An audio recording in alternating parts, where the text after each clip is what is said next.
Welcome to Happy Hour, brought to you by Best Damn Bookkeeping. So what's up in 2024 here? You got any goals, any plans for 2024 beyond what you did this last year? Yeah.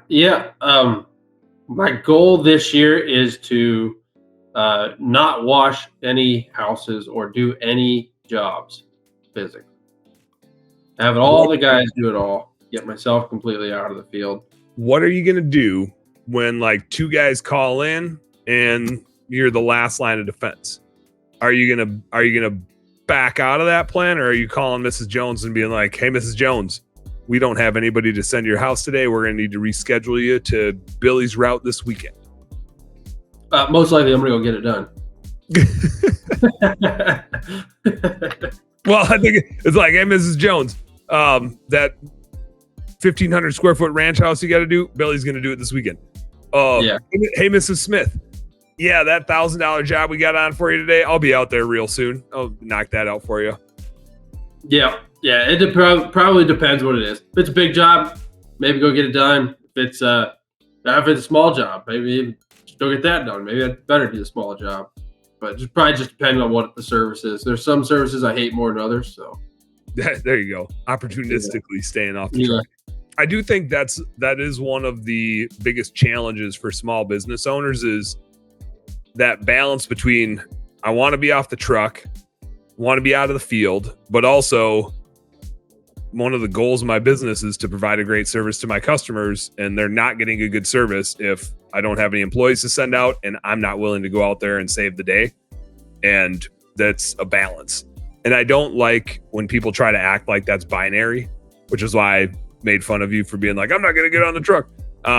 It's like that's a good target.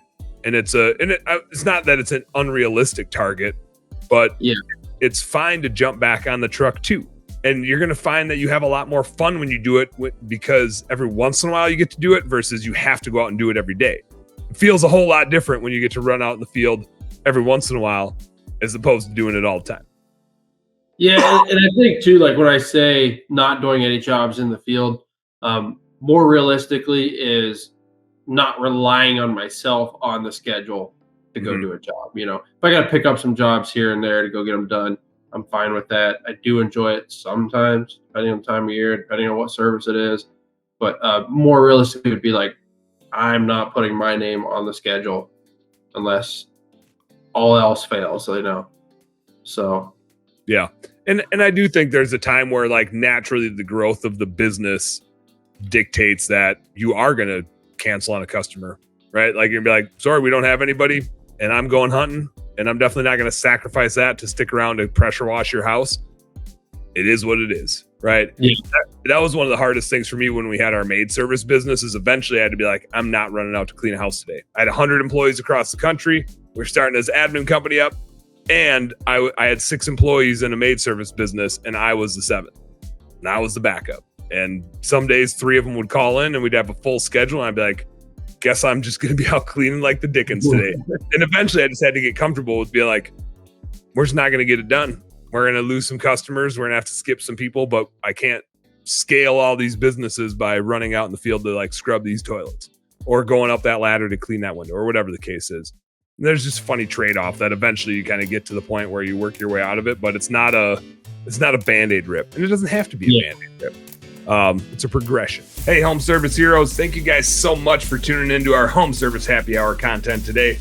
I sure hope you learned a little something, and I sure as heck hope that it was entertaining.